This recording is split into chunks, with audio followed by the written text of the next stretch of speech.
Boa noite. Historiadores acreditam que quando os portugueses chegaram ao Brasil, aqui já residiam entre 1 e 5 milhões de índios. Ou seja, não foram os europeus que descobriram nosso país. Eles apenas avançaram no mar e se apropriaram das riquezas aqui existentes. Escravizados, explorados, expulsos de suas terras, os índios foram perdendo a luta contra as armas de fogo dos homens brancos e sua população não cresceu na mesma proporção de outros povos. O fato é que as comunidades indígenas ainda estão à margem e não recebem a devida atenção do poder público e da sociedade em geral. Numa tentativa de se chamar a atenção para essas questões, foi instituído em 1940, ainda no governo Getúlio Vargas, o 19 de abril como o Dia do Índio, mas de repente a data passa praticamente despercebida, denunciando a situação de esquecimento em que se encontram os povos indígenas. Aqui no Opinião Pernambuco vamos abrir espaço para discutir a realidade das comunidades que vivem em Pernambuco e em outros lugares do Brasil, suas carências, seus direitos, sua cultura, o importante papel na conservação e vigilância do meio ambiente. Para essa reflexão, convidamos Estela Teles, coordenadora do Núcleo de Estudos Indigenistas da Universidade Federal de Pernambuco. Wilke Torres Melo, antropólogo e indígena Funiô. Bartira Ferraz, historiadora. Bem, antes de chegarmos a Pernambuco, falar um pouco mais sobre a realidade das comunidades aqui no nosso estado, vamos tentar entender melhor esse processo da colonização e da exploração do índio no Brasil. Como é que tudo isso começa, Bartira? Boa noite a todos os ouvintes da nossa TV Universitária. Boa noite, Estela. Boa noite, Wilke. Boa noite a todos aqui da televisão. Eu acredito que é uma temática muito relacionada com o passado, a que vivemos hoje. Os problemas estão todos conectados com o que aconteceu com a implantação do sistema colonial no Atlântico. As populações indígenas, não só de Pernambuco, mas de todas as capitanias hereditárias que foram organizadas ao longo dos primeiros 30 anos, não é, aqui no século XVI, elas vão impactar, vão produzir um grande impacto para as populações indígenas. Das duas capitanias que prosperaram, São Vicente e Pernambuco, foi realmente os pontos principais desse impacto, onde o sistema econômico do capital, do comércio colonial, se implanta com, vamos dizer, êxito. E nessas duas capitanias vamos ter realmente os dois modelos de total, vamos dizer, exploração dos meios naturais das populações nessas duas regiões. E então, Estela, a gente passa a ter um certo apagamento de aspectos que seriam importantíssimos, inclusive como preservação da memória, né? Ou seja, a história se encarregou de apagar muito dessa história dos povos indígenas, inclusive os idiomas. A gente conversava aqui antes de começar o programa, né? Você falou que antes a gente tinha 1.200 idiomas e hoje estamos reduzidos a cerca de 120. Como que você reflete, como que você pensa e que lição a gente deve tirar de uma situação como essa? Sim, boa noite a todos. Boa noite. Também. Bom, esse apagamento foi um apagamento dos povos e, naturalmente, das culturas, né? Esse apagamento que se deu fortemente num processo colonizatório, no início, desde os primeiros anos, quando implantado efetivamente a colônia aqui, apagou de uma forma muito drástica, né, e num processo devastador a maior parte das populações que habitavam toda a costa litorânea. E nesse processo, naturalmente, de apagamento étnico, de genocídio, né, e, portanto, de perda linguística, nós tivemos uma perda de 80% do que tínhamos antes. Então, hoje nós temos em torno de 180, digamos, 180 línguas. Ainda assim, quer dizer, nós temos um país muito diverso culturalmente, né? Tivemos esse apagamento que foi medonho, dramático, Então, quando eu digo que é diverso, não é que nós nos sintamos agora, pelo menos, contentes ainda. Não, absolutamente. A situação é dramática e a perspectiva política do país também não é muito animadora no momento. Mas, de qualquer sorte, ainda assim, nós temos um país que todos sabemos que é pluricultural. Né? E, em grande medida, essa multiplicidade de culturas está exatamente nas populações indígenas. E temos não somente um número expressivo de línguas, que já refere diretamente um número diferente de culturas, de diferentes culturas, mas entre si essas línguas são muito diversas também. Né? Ok. Fiteaca. Fiteaca. Fiteaca. Então, nem o boa noite eu estou sabendo pronunciar direito, né? Boa noite em Funiú, né? Boa noite a todos, né? Todos os telespectadores da TV Universitária. Estamos voltando aqui mais uma vez, depois de quase 3 anos, né? Que estivemos no programa. Você já tá, de certa forma, denunciando uma coisa que eu considero ruim, né? Que a gente tem que repensar, que é a abertura de espaço para trazer as questões indígenas à tona. Né? Eu falava que, de certa forma, isso passa despercebido, então vamos fazer meia culpa, né? E vamos tentar movimentar mais, né? Dar um pouco mais de voz às comunidades indígenas, que são tão esquecidas, muitas vezes, pela grande mídia. Mas então, Will, que a gente estava falando aqui num contexto nacional, de repente chegamos a Pernambuco. Qual é hoje o quadro de Pernambuco? Quantas etnias nós temos ainda preservadas? Né? Quantas comunidades indígenas elas se colocam, né, com a sua identidade e buscam a preservação e crescer mantendo essa tradição? Existem 14 etnias em Pernambuco, né, reconhecidas pelo governo brasileiro como povos indígenas, e existe também um número de povos, né, crescente nos últimos anos, que reivindicam o reconhecimento étnico. São povos que compreendem que, a partir da legislação brasileira, que aderiu, ratificou a Convenção 69, a partir disso dizem, olha, nós também somos populações tradicionais, nos reconhecemos como os indígenas, fazemos parte de uma continuidade das primeiras populações, povos indígenas que estiveram, né, nesse país quando os europeus chegaram. Então, nós reivindicamos, sim, o reconhecimento, temos nossas manifestações culturais. Isso mesmo não morando em aldeias, morando às vezes num bairro de uma cidade como Caruaru, ou uma cidade como Recife, por exemplo, na região metropolitana. É possível que existam grupos com essa identidade? Geralmente, esses povos, eles vivem na terra, vivem em áreas rurais, né, de Pernambuco, mas também nós conhecemos casos de grupos, de populações que reivindicam o reconhecimento étnico e vivem muito próximo dessas cidades, inclusive daqui da região da Zona da Mata. Né? Certo. A gente tocou aqui nesse ponto da língua, né? Então vamos começar a partir daí. Nós temos o Funiô, que a comunidade Funiô, né, as tribos Funiô, elas falam ainda o Ité, né? Iate. Tá?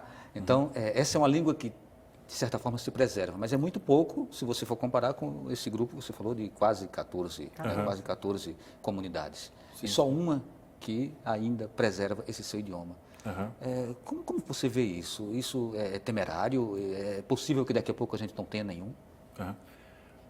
Em relação ao Iate, existe um movimento, né, Funiô, que mexe com orgulho étnico, que eu acho muito pouco provável. Pelo contrário, a gente vê uma participação dos jovens cada vez mais, né, acessando a língua, buscando instrumentos de acesso à língua, incorporando a língua como elemento étnico, como principal elemento de identidade. Então, nós percebemos isso em Funiô. Então, acho pouco provável o papel que as escolas indígenas também fazem, a Escola Indígena Marechal Rondon, né? O Uricuri, que é o espaço ritual do Funiô, o principal espaço da própria identidade Funiô, que é o Uricuri, né? Que existe uma determinada correção para que nesse espaço a comunicação seja feita em Iate. Então, acho pouco provável que no caso do Funiô, em outro momento, em outro cenário, nós falávamos que havia um risco de perdas linguísticas, no caso do Funiô também. Mas nesses últimos anos, o movimento, o comportamento, essa criatividade do povo Funiô tem mostrado um cenário esperançoso em relação a isso. E existe também, né, a gente tem conhecimento também, a professora Estela pode falar um pouco sobre isso, de que existem outros grupos que estão partindo para um movimento de reconquista da língua, de buscar compreender falas, buscar fazer pesquisa sobre seus povos, sobre seus antepassados e resgatar palavras que já não eram faladas e tal. Então, eu acho que nesse cenário da língua, né, mexe muito com esse orgulho étnico, com o pertencimento a esses povos. Então, assim, o que nós tínhamos, né, não sei se estou sendo bastante otimista, o que nós tínhamos de perda, nós já tivemos. Eu acho que nós vivemos um cenário de busca de conquistas, né? Isso se dá, sobretudo, com a língua. Ok, é possível que a gente ainda volte para falar um pouquinho sobre isso contigo. Mas, Bartira, a questão da ação missionária, né, a evangelização, a catequização indígena, né, no Brasil, ela estava associada a um processo também de colocação, de inclusão de uma nova língua, né, e de promover uma educação baseada no modelo ocidental, no modelo europeu. Isso se expande também pela região Nordeste, isso chega a Pernambuco de uma forma muito forte? Sim.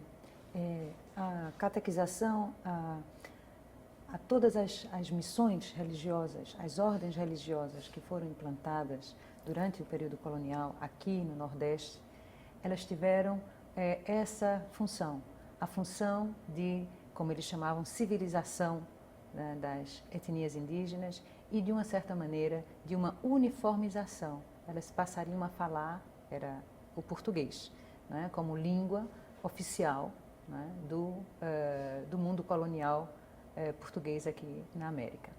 Então, essa língua portuguesa, ela, para ser ensinada, ela teria que passar primeiro por uma, vamos dizer, educação dos próprios missionários, dos padres da Companhia de Jesus, principalmente, dos jesuítas, franciscanos, beneditinos e outros que vieram e tiveram aqui terras, né, e contato com esses índios, com os nativos. Eles tinham obrigação de primeiro conhecer a língua indígena para poder ensinar o português. Então, uma das questões discutidas pela igreja era como ensinar uma língua se você não sabe a língua do outro. Como você vai dizer ao outro o que significa uma palavra em português? Então, os primeiros contatos das expedições exploratórias foram muito importantes, porque nessas viagens exploratórias se levava pessoas de diferentes grupos indígenas e se verificou que havia uma língua que predominava no litoral, que era a língua, o tupinambá, o tupi antigo. E a partir desse levantamento, desse conhecimento, é que se monta o primeiro catecismo na língua geral, que era chamada a língua dos Tupinambá, a língua geral da costa do Brasil. Nesse caso, os jesuítas foram os primeiros a aprenderem essa língua geral.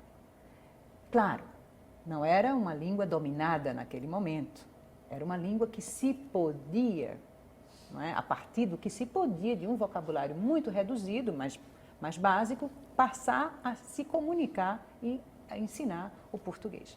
Então, a língua era uma ferramenta muito importante. Por quê? Porque a língua era a ferramenta para fazer os acordos, as alianças, para fazer as primeiras trocas. O que é que eles mais queriam? Era matéria-prima ou produtos para abastecer os mercados. Como fazer essas trocas? Se deixava aqui degredados para aprenderem a língua dos indígenas, não é? Esses degredados eram jogados, não é? De uma maneira assim dita grosseiramente, mas eles eram obrigados a conhecer essa realidade e passar para os portugueses que voltariam para fazer as trocas, não é? Então, nesse mesmo momento em que se deixa degredados nas terras na costa do Brasil e que se leva indígenas, isso vai haver necessariamente esse conhecimento das duas línguas e começa-se a desenvolver, né, essa comunicação. Estamos quase fechando esse bloco, mas Estela, os livros de história que chegam, né, nas escolas em todas as escolas, eles até que ponto não são fiéis a essa realidade, a essa história verdadeira, né, vivida pelas comunidades indígenas? O que é que se tem de verdade? O professor está preparado para fazer a conversão ou a tradução daquilo que está posto ali da melhor maneira, da maneira mais transparente e mais verdadeira para os seus alunos? Bom, eu acho que, infelizmente, não. Eu acho que a população em geral brasileira desconhece muito da realidade indígena. E os livros didáticos não indígenas, não material para a escola indígena, mas material para o mundo, como eles normalmente dizem, dos brancos. Esse livro didático, eles variam entre si, em termos de informação válida sobre a realidade. Mas mesmo aqueles que trazem informação mais próxima da realidade, ainda assim, são informações muito genéricas. O estereótipo ainda é muito presente. E, infelizmente, os professores, em geral, eles não têm essa informação da realidade indígena, como a população regular também não tem. Então, o que vemos é o que se reduz, a realidade indígena se reduz muito à Semana do Índio, ao Dia do Índio, quando naquele momento a escola se ocupa de uma existência ainda indígena do país. Mas o destaque é mínimo e o volume de informação é muito limitado e muito superficial, no geral. Ok, vamos encerrar esse bloco. A gente volta daqui a pouquinho falando sobre a realidade das comunidades indígenas no Brasil e em Pernambuco.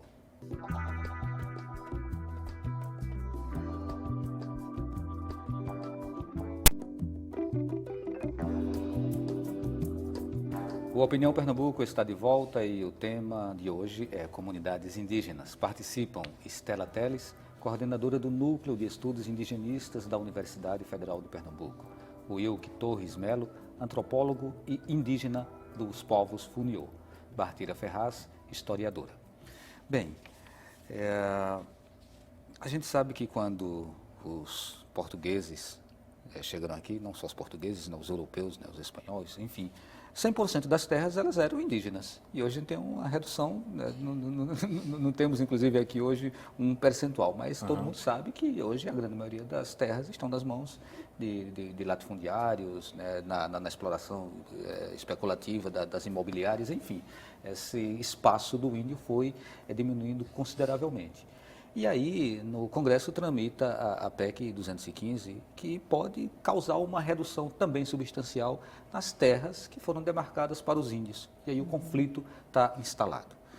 Wilk, como vocês têm acompanhado essa movimentação, né, da bancada agrícola, da bancada ruralista, no sentido de tirar cada vez mais esses direitos dos índios?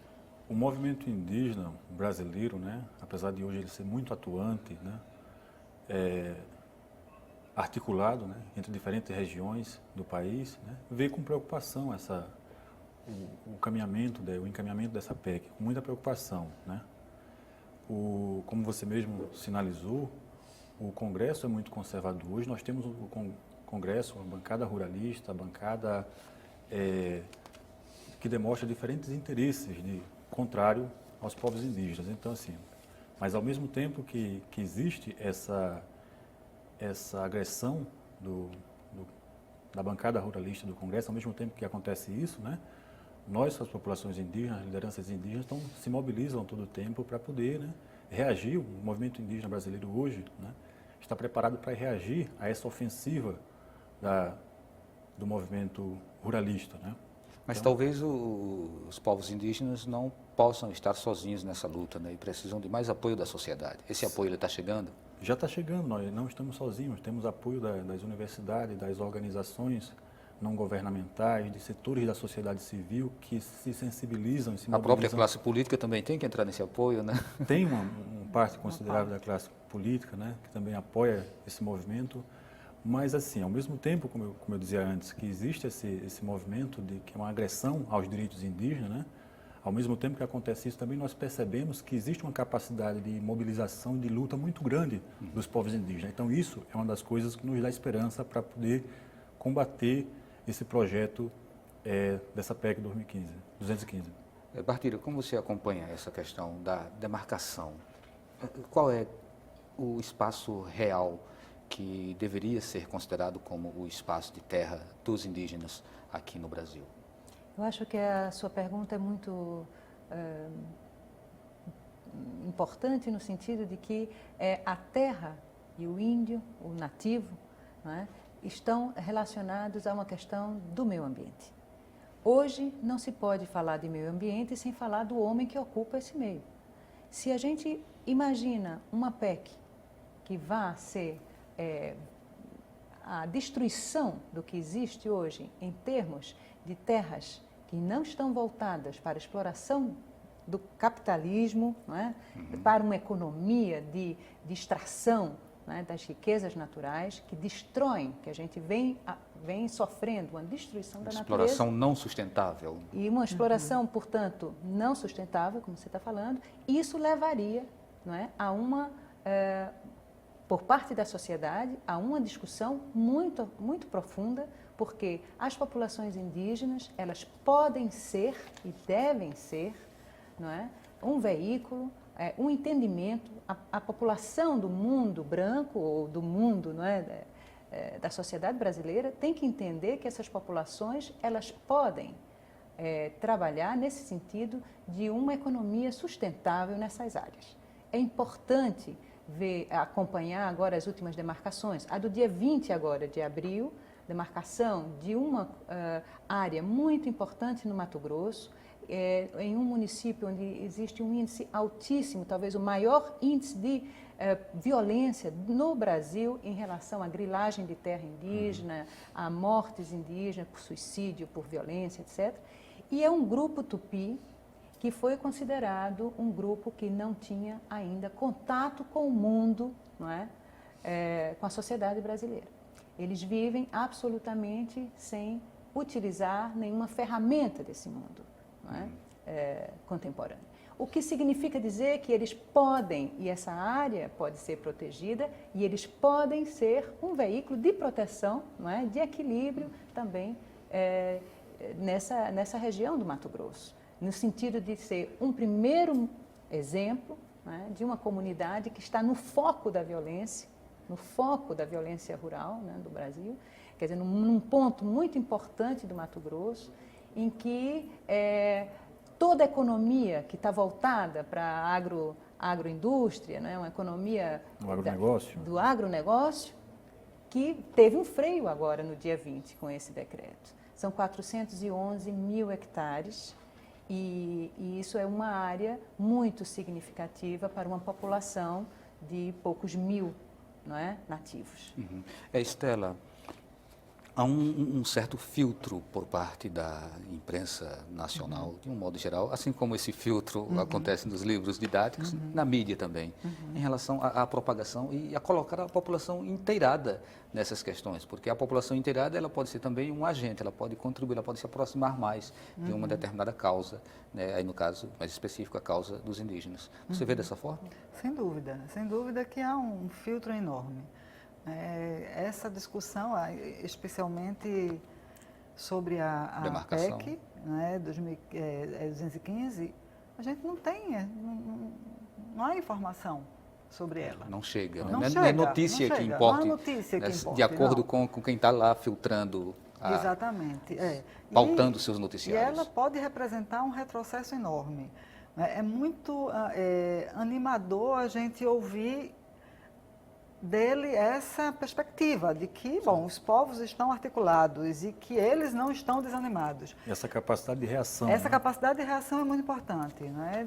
Mas, por outro lado, a PEC já existe, ela já está lá, ela vai ser votada e se a gente não se mobiliza agora, a gente está nos últimos dias para isso, sobretudo porque ela está diretamente vinculada à situação por que passa o país. E aí, se a gente, no momento de um possível impeachment, seguramente essa PEC vai ser aprovada. E aí a gente já tem como dado esse retrocesso. Significa que agora quem vai, a competência para a demarcação de terra é do Legislativo. Como é que pode? Do Legislativo que a gente viu aí Como no pode? dia 17, então, né? Exato. Então, como Dando pode? a cara no dia 17. Então, assim, eu acho que eu comungo com ele do otimismo, acho que a gente precisa ser, mas a gente precisa também enfatizar a necessidade, divulgar mais isso, enfatizar. E, bom, se pelo menos a mídia televisiva não divulga, há um filtro muito grande, pelo menos na internet. A gente tem um espaço livre para uma divulgação mais ampla. Certo. Bartira tocava num ponto aqui importante, associando, atrelando, vendo como uma coisa assim que não dá para realmente se dissociar a presença, a importância das comunidades indígenas em relação ao meio ambiente, né, que são agentes de conservação, inclusive, do meio ambiente. Nós tivemos a COP21 em dezembro, e aí eu estive acompanhando assim, muitos manifestos de algumas representações indígenas quanto ao pouco espaço que eles encontraram lá. E às vezes até alguns tons de demagogia em relação à causa indígena. Ou seja, é possível você pensar em projetar, em desenvolver um plano de conservação do planeta, de preservação do planeta, até 2021, num primeiro momento, sem dar o devido espaço para a voz indígena e reconhecer a importância do índio nesse processo, Wilke? Tenho certeza que não, né? Hoje nós sabemos o quanto é importante, o quanto as comunidades tradicionais, os povos indígenas, as comunidades ribeirinhas, né, as comunidades que têm uma relação com o meio ambiente, né, que dominam determinados conhecimentos tradicionais, o quanto é importante essa relação com a natureza para a conservação dos sistemas naturais, da conservação da água, do meio biótico, botânico e tal, né? Essa sua pergunta me faz recordar, me faz lembrar a fala do cacique Raoni, quando ele dizia que vocês aí de baixo, vocês do Sudeste, que vocês estão declarando uma guerra contra nós. E nessa fala do Raoni, né, as pessoas não entendiam o que ele se referia quando ele falava uma guerra contra nós. As pessoas interpretavam que era uma guerra dos índios, Kayapó, dos índios, né, contra esse avanço tecnológico, essa busca de tecnologia, desenfreada de tecnologia, né? E na fala do Raoni, né, eu conversei com amigos meus do movimento indígena, mais tarde eles me disseram, não, essa guerra que o Raoni falava não era contra os índios, era contra a natureza, era guerra contra a floresta, era guerra contra a água, era guerra contra a terra. E mais tarde nós vemos o impacto dessa suposta guerra, né, na crise hídrica de São Paulo, do Sudeste, por exemplo. Então, o Raoni alertava a população brasileira de que relação é que vocês querem ter com o meio ambiente, né? Que relação é que vocês querem ter com a natureza. A reação que a natureza deu foi imediata, né? E acho que essa população brasileira, essa busca nessa relação de desenvolvimento, né? A forma de eleger o desenvolvimento a partir do parâmetro da tecnologia deve ser completamente repensada, né? É mais do que na hora do que para se pensar, né, nessa relação com a natureza, a importância disso. Na semana passada a gente teve a assinatura, não foi, do plano da COP21. Vocês têm informações de como que ficou, se realmente alguns pontos contemplam a causa indígena? Bom, é uma coisa que ainda está em processo, né? Então vamos em frente. Bartira, de repente a gente tem os museus indígenas. Esses museus, eles têm realmente cumprido o papel de projetar a questão indígena para o futuro ou têm se fundamentado em preservar ou resgatar uma memória das comunidades indígenas? Olha, eu acredito que são duas coisas muito importantes. Tanto a memória, eu acredito que os acervos do Museu Goeldi, por exemplo, em Belém, é um acervo muitíssimo importante. Nós temos aqui em Pernambuco também um acervo muito importante no Museu do Estado. Essa memória é um campo importante para se conhecer um passado, porque nenhuma cultura fica estagnada, todas as culturas, de todos os povos do mundo, elas têm, vamos dizer, suas mutações, suas evoluções ou suas construções, seus processos. E eu acredito que o momento da guarda de algum elemento desse passado indígena, ele é muito importante para que se conheça um passado que não volta mais. Nenhuma peça, nenhum artefato indígena, ele pode ser reproduzido com a mesma matéria, com a mesma energia, porque cada produto, cada artefato, cada elemento, ele foi produzido em um momento por uma mão, por uma ideia. Eu comprei uma urna funerária recentemente no Acre e cheguei em casa com essa urna, é uma cópia, né, de uma que eu gostei muito. E o artesão fez uma cópia para mim e me disse, essa urna é uma cópia, logo ela é falsa. Não é a original que você gostou, porque ela já estava destinada a outra pessoa, era uma urna funerária. E o que você vai fazer com ela? Então, a preocupação do artesão indígena era se eu ia expor essa urna, se ela ia ser um artefato de uso para um ritual funerário, se ela fazia parte de uma cultura indígena do Acre, porque eu, uma brasileira, estou levando uma urna, não é, para Recife, para expor, ou o que vou fazer com isso? Quer dizer, existe uma preocupação dessas culturas hoje com os seus objetos.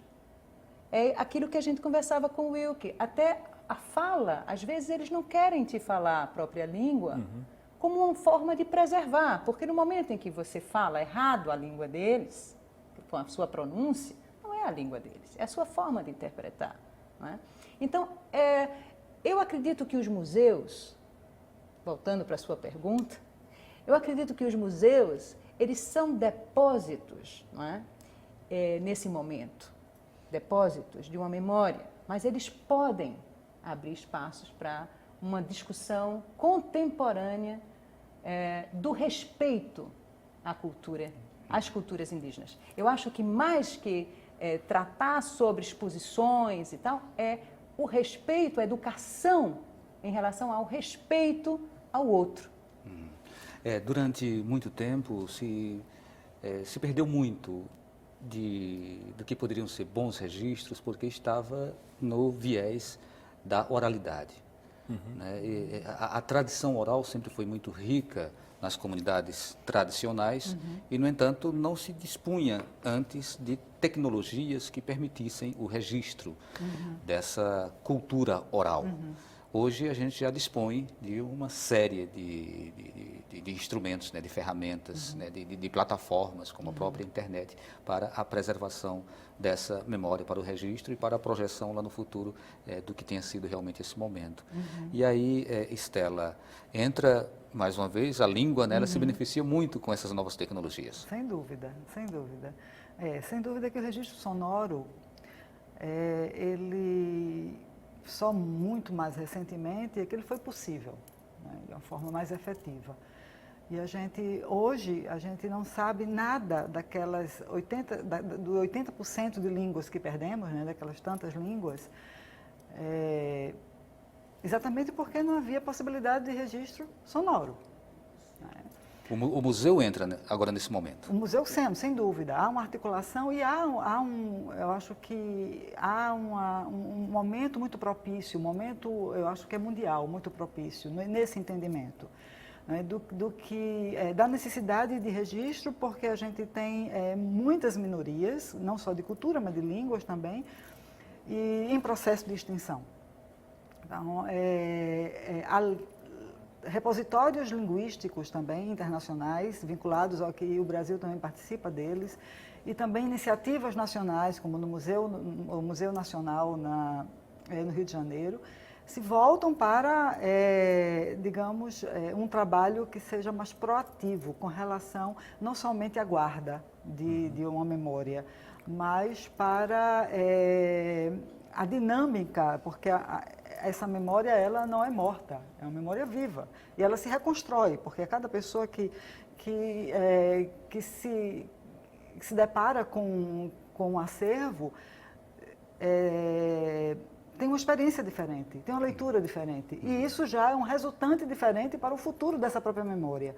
Então, agora, de outro lado, a situação das línguas é um pouco particular, no sentido não somente dos museus, mas no sentido do que ele estava falando um pouco no outro bloco, com relação ao risco de extinção ou não. Porque uma vez que a gente perde uma língua, a gente perde a possibilidade do conhecimento, da sabedoria que era veiculada através daquela língua. E não pode ficar mais apenas na memória. Não. Bom, a gente precisa fazer mais intervalo, daqui a pouquinho o Will que fala, eu vi que o Will que está querendo entrar nessa discussão, a gente volta daqui a pouquinho. Okay.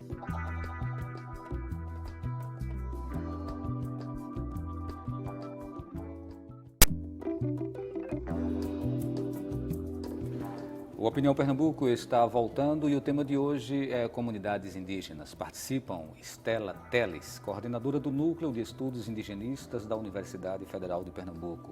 Wilke Torres Melo, antropólogo e indígena da tribo Funiô. Bartira Ferraz, historiadora.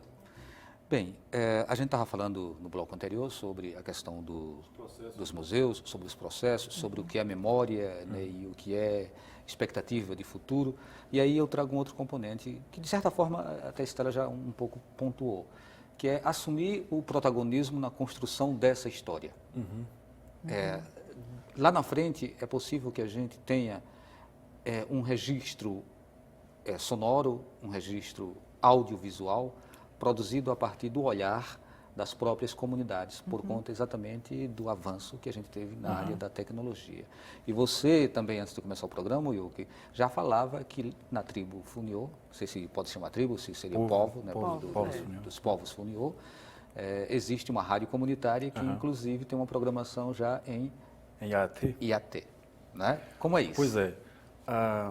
Eu penso, os museus indígenas, né, nós vemos discutindo há alguns anos, já com a rede de museus indígenas de Pernambuco, a gente vem pensando nessa ideia do museu, as próprias comunidades vão dizer o que é esse museu. Nós devemos pensar essa proposta de museus indígenas separado dessa instituição museal, né, ocidentalizada, né? Então, os povos indígenas se apropriaram desse espaço, dessa instituição museu, mas a partir de outra ótica, né?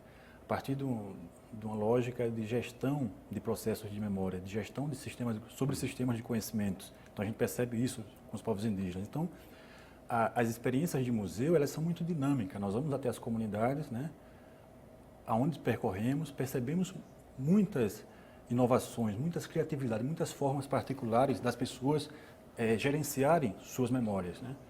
E o exemplo mais sólido que eu posso falar é o caso de Funiô, né? No caso de Funiô, nós temos a experiência, por exemplo, com a língua, com a musicalidade, com a forma de conhecimentos, né, próprio Funiô, sendo materializado numa rádio comunitária, na Funiô FM, né, que tem 70% da programação da rádio em IAT. Então é incrível a gente poder caminhar na aldeia e ver todas as casas sintonizadas no IAT, as crianças cantando as músicas, né, na cafurna, cantando o IAT. Então, não só a rádio, mas a gente percebe esse movimento articulado dentro da escola, né, nos movimentos artísticos e culturais que, com o Abril Indígena, saem da aldeia para visitar outras capitais, Recife, Rio de Janeiro, São Paulo, Brasília, para levar essa cultura para fora. Então, nós temos aí um cenário de que nós poderíamos dizer que a gestão da memória ela está sendo dada de uma forma que nós teremos registro, grandes registros para as próximas gerações, nesse trabalho de gestão e apropriação dessas tecnologias, né, das mídias sociais. Isso é muito importante, né? Porque além da gestão, e eu acho que é o fundamento e o interesse muito grande de todos nós, é de que também o registro seja feito através dos indígenas. Né? Porque, naturalmente, que há um diferencial muito grande entre o meu olhar sobre uma língua e a minha possibilidade de conhecimento da cultura através daquela língua e de um próprio nativo. Então, a ideia é de habilitar pessoas, habilitar indígenas, para que eles possam registrar as suas culturas, as suas línguas e também a de outros indígenas, né, entre si. E gerir, né? Nós temos a questão do professor indígena também, que foi uma outra luta, né, dos povos indígenas. E hoje já é possível, você tem em algumas comunidades essa presença do professor mais próximo mesmo da comunidade, né, formado a partir da comunidade.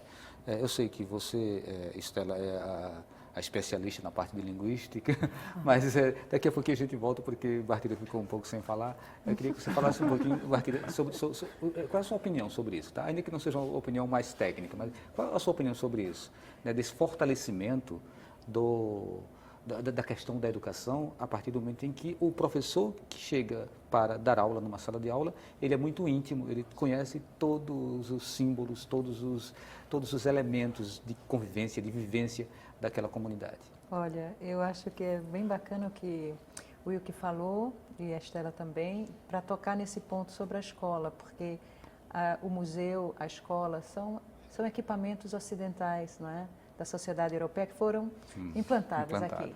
E eu acompanhei no ano de 2009, 2010, um pouco as discussões sobre a implantação das escolas indígenas aqui em Pernambuco, porque na época eu era diretora de cultura da Proeste, aqui da UFPE, e me cabia acompanhar um pouco esse processo dos povos indígenas de Pernambuco e a passagem da escola dos municípios para pertencerem ao Estado de Pernambuco. Foi um projeto do governo Miguel Arraes que levou 5 anos de discussão entre os indígenas como seria a escola indígena, se era possível construir um novo modelo de escola. E eu acompanhei esses 5 anos e tive uma surpresa maravilhosa que foi que todos os grupos, todos os povos tinham direito de construir seu projeto político-pedagógico, como se chama, e na reunião final de apresentação dos projetos, eu estava presente com Ana Rosa Rocha, minha companheira lá da Proeste na época, e para nossa surpresa, toda a espinha dorsal de todos os grupos indígenas que vieram falar e defender a escola das suas comunidades foi que a escola não podia ser igual à escola ocidental. A escola tinha que ser a escola que tivesse como espinha dorsal a terra e tudo que vive na terra. Mas a espinha dorsal era a terra, como vamos salvar o planeta. Então eu achei isso muito bacana, porque não foi uma proposta, foi a proposta de todos que viram, através da escola, um veículo para se tratar da questão ecológica, da questão do meio ambiente e da questão do respeito à natureza, que é de onde eles tiram a sobrevivência deles. E nós também, não é? Claro. Estela, então, sua opinião sobre a presença do professor indígena dentro da comunidade. Bom, pode também pegar um pouco claro. dessa reflexão que Bartira traz. Não, sem dúvida. O modelo ocidental de escola, de repente, ele precisa ser ressignificado dentro das comunidades. E é exatamente isso que tem acontecido, né, no processo de avanço da educação escolar indígena. E, de fato, como o Bartira bem disse, a escola, como equipamento ocidental, é uma alienígena dentro da realidade indígena. Por outro lado, ela é necessária porque, através da escola, o indígena, acessar o mundo de fora, o mundo ocidental. Então, ele precisa de um mínimo de instrumentalização curricular para que também habilite-o a estar fora da comunidade. A gente precisa pensar o índio como um ser livre, não é um ser que vai estar confinado a uma aldeia indígena necessariamente. E mesmo que more lá, ele transita fora da aldeia. Então, a escola, nesse sentido, ela também se faz necessária. E eles querem. Não há grupo que não queira uma escola dentro da aldeia. Agora, a participação, no início, naturalmente, no início, desde os anos, digamos que no início do século passado e, sobretudo, na segunda metade, até a segunda metade do século XX, a escola obedecia a um padrão totalmente ocidental. Naturalmente que hoje isso mudou muito. E não somente a escola recebe e ela se reajusta mediante as necessidades dos indígenas, como em cada cultura indígena a gente pode ter uma escola diferenciada, porque as culturas são diferentes entre si. E isso tem a ver com calendário, tem a ver com conhecimento, tem a ver com hierarquia interna, etc. Então, isso tem crescido muito e cada vez mais o papel do professor indígena é fundamental e é reconhecido como o fundamental, o necessário para o repasse da informação. Lembrando, Estela, que o modelo ocidental de escola é um modelo para a Revolução Industrial, que nem chegamos a ter isso aqui no Brasil bem desenvolvido. Então, para os povos indígenas, essas comunidades, a realidade deles é outra de escola. Né? Não importa, talvez, né, esse modelo industrial. Certo. Isso se reflete na proposta de currículo, né? No currículo das escolas indígenas. São currículos que discutem forma de conhecimento locais, né? Por exemplo, o IAT é um componente de um eixo curricular da escola Funiô. Nós chegamos nos Pancararu e vamos encontrar conhecimentos sobre as relações rituais, sobre os praiá. Isso está tudo materializado no currículo das escolas Pancararu. Então, essa discussão, eu acho que isso é importante quando a gente pensa sobre esse protagonismo indígena, que é na forma de materialização desse sistema de conhecimento, né, no próprio currículo da escola. Certo. Wilke, o programa de hoje a gente trouxe como tema comunidades indígenas, mas será que a gente não está causando a impressão de que está tudo lindo e maravilhoso nas comunidades indígenas daqui de Pernambuco? Talvez a gente não devesse falar um pouquinho também dos problemas. Quais são os problemas? Ou não tem problemas mais sérios? Quais são esses problemas, por exemplo, dos povos indígenas aqui em Pernambuco? Claro que existem. O que é que vocês reclamam? Claro que existem problemas, né? Nós precisamos, nós falamos sobre nas relações políticas existem muitas discussões internas, né? Muitos debates sobre as questões relacionadas à saúde, sobre melhorias na saúde, na educação, né? Como que é esse atendimento à saúde hoje nas comunidades indígenas? A saúde ainda, em relação à saúde indígena, ainda é muito precária, né? O atendimento, o deslocamento das pessoas que necessitam de... Postos de saúde dentro das comunidades? Postos de saúde. As pessoas que necessitam de atendimento nas grandes cidades, o deslocamento, né? Essas pessoas são submetidas ao SUS, né? Os postos nas comunidades, eles funcionam? Não funcionam, o mínimo possível, né? Para se fazer alguns exames básicos, nós não fazemos isso nas cidades polo. É necessário vir até Recife. Às vezes, famílias que nunca viajaram para Recife precisam sair das aldeias e vir buscar atendimento em Recife. Muitas vezes são... Né, a questão da agricultura familiar, ela tem o incentivo necessário? Ainda não. Esse é um dos temas que muitas lideranças indígenas discutem e brigam para que a gente consiga, né, no embate com instâncias governamentais federais, né, com o próprio governo do Estado, né, a gente poder discutir projetos, recursos para a terra, para se pensar a partir desses princípios do desenvolvimento sustentável, da agricultura local, desenvolver atividades de renda nas comunidades. Né. Você falava sobre problemas e, né, os nossos jovens, claro que existem problemas, nossos jovens, né, têm poucas perspectivas de trabalho dentro das comunidades, então nós percebemos, às vezes, comunidades que têm uma grande população indígena, mas que faltam perspectivas de renda, de trabalho, e isso gera alcoolismo, situações de vulnerabilidades. Né? Êxodo. Êxodo também de pessoas que saem das comunidades para outros estados, mas que, em geral, têm, sim, uma relação de pertencimento, né? Terminam voltando para a comunidade. Esse sentimento de retorno é muito forte, né, entre as populações indígenas aqui de Pernambuco. Mas sobre isso, dos 800 mil índios que a gente tem no Brasil hoje, mais ou menos 300 estão em área urbana. Né? É exatamente reflexo dessa situação. Sim. Bem, eu acho que a gente acabou listando aí alguns pontos, né, que precisam realmente de um pouco mais de luta e de uma luta coletiva, né? Porque essa luta ela não deve se dar apenas no âmbito dos povos indígenas. Bem, a gente só tem agora 1 minuto e 30 para encerrar, então vão sobrar 30 segundos para as considerações finais. Quem quer começar?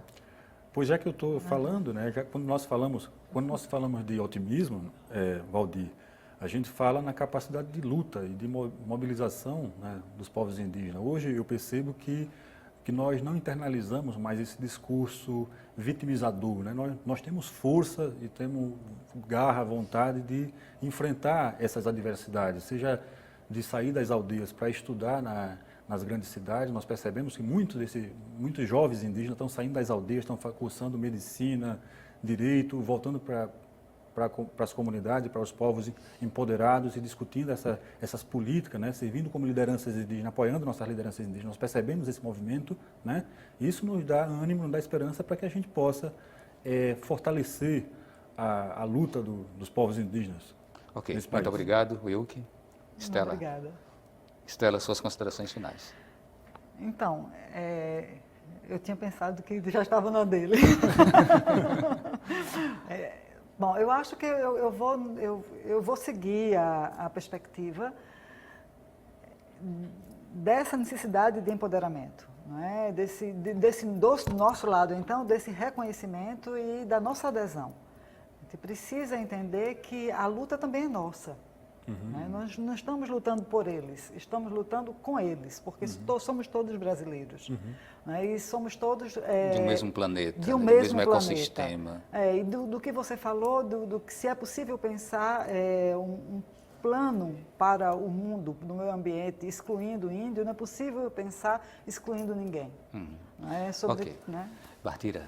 Eu estou do lado da causa indígena. Eu acho que, enquanto professora de história e sabendo de todo o processo de resistência indígena desde o primeiro momento aqui, quando eles passam a ser desrespeitados, eu fico do lado deles, porque eu entendo que a causa é uma causa justa, de equilíbrio.